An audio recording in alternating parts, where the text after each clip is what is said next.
the stellar rally in silver, a beneficiary is Hindustan Zinc. So let me welcome on board Arun Misra, the CEO and whole-time director, joining in on the show right now. Arun, good to have you on ET now. Let's first talk about this hottest topic, right? And that's the surge in silver prices, already at an all-time high on the MCX and highest level since 2012. Since Hindustan Zinc generates about 20% of their revenues from the sale of silver, tell me, what are your thoughts on this? Where is it that you see the prices headed from here on? I have always been talking about silver prices increasing for last about 2 or 3 quarters. Remember last media call after the board meeting, I did say that yes, silver prices will cross $33 per troy ounce, and it has come true. It's close to 36 now, and it will keep on increasing. My predictions are by 2027 January we should see a number of $41, $42 a troy ounce. That is most likely to happen, not because of anything else, simply because of the supply-demand gap. If we look at last year, 23, 24, 24, 25 production and consumption, there is clearly a gap of about 2,000 tons. And as day goes by, industrial demand for silver is increasing.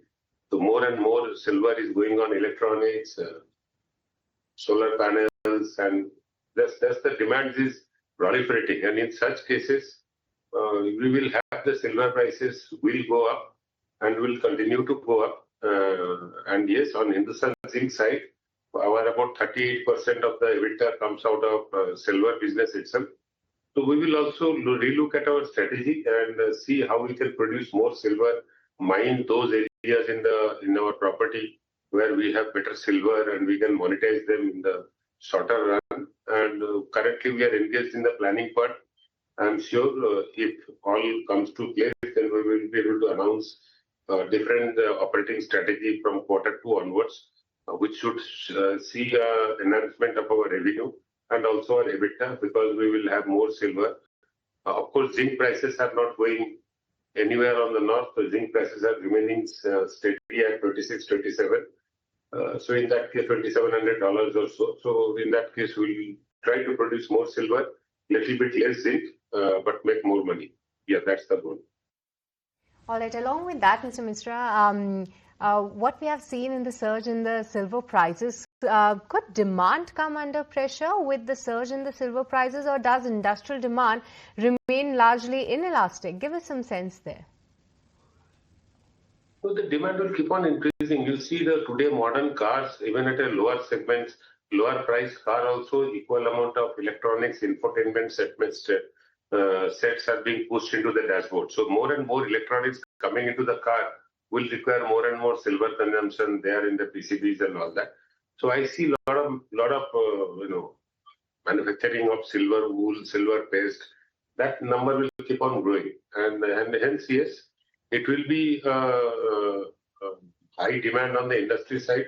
Prices will be high. It may impact demand on the personal use sector.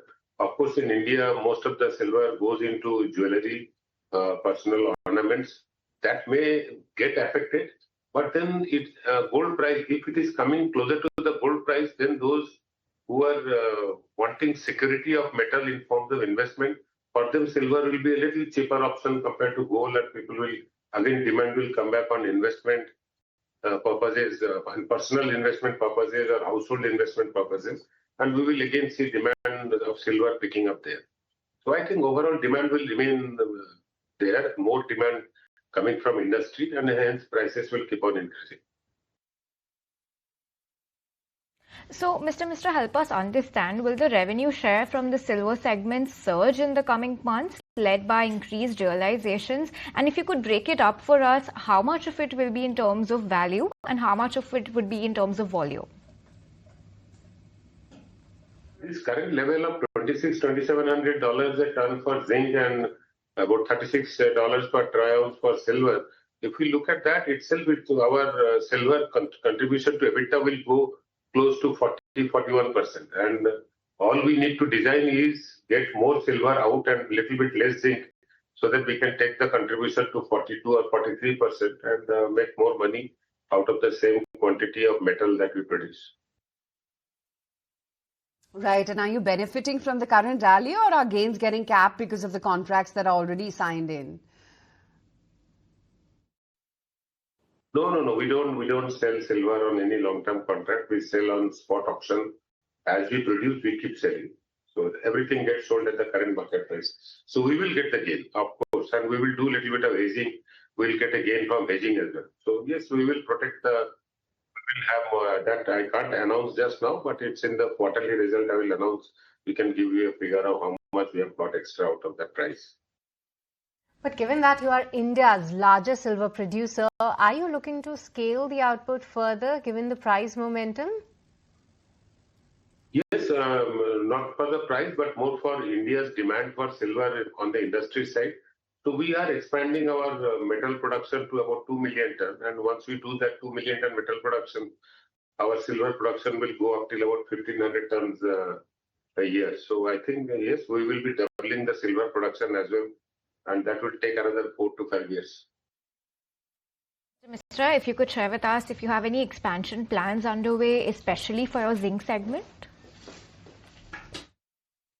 Yes, currently we are working with consultants. We are about to place order for smelter construction, for mines expansion, and we are very clear that we can easily go up to 2 million ton production of metal, and associated silver will be about 1,500 tons. And the next about 3-4 months, we'll keep on placing orders, and then project will start, and we will see another 2.5-3 years.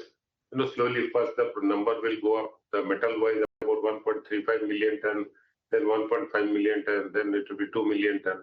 And similarly, silver will go up from 700 tons to about 770 tons, then maybe 810, 820 tons, and then maybe 950 or 1,000 tons. So it will happen slowly in about 2-3 phases. Right. And what's your view on the global demand outlook for silver, especially from solar, electronics, as well as the green energy segments? Good. Global demand about 26,000, 27,000 tons, and it will keep increasing.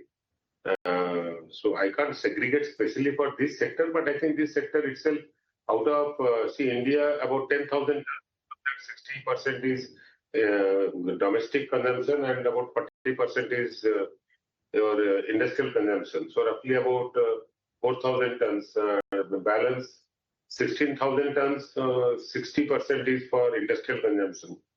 So roughly about 9,000 tons, and that 9,000 tons going into industrial consumption globally will increase. They will increase by another 300-400 tons every year.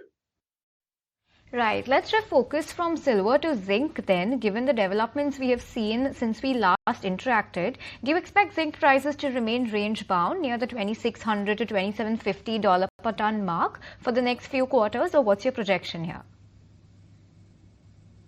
Absolutely, yes. I had already given that guidance that till January, do not expect it to go beyond 2,700. We will see what happens in the Trump tariff issues, how the new world order sets up. If it sets up well, there will be again spurt in demand, and hence, but right now it is all uncertainty, apprehension. So we are not seeing much demand globally. But India is doing well. We see our order books are full in India. So, and since we are mostly domestic market oriented, so we have no issues there. Right. And do you maintain your cost of production target of $1,025 to $1,050 per ton for FY26, or would you make any change to that guidance? No change. We should achieve that number. Okay, Mr. Misra, great to have you on the show today. Thanks so much for joining us. But let's move on.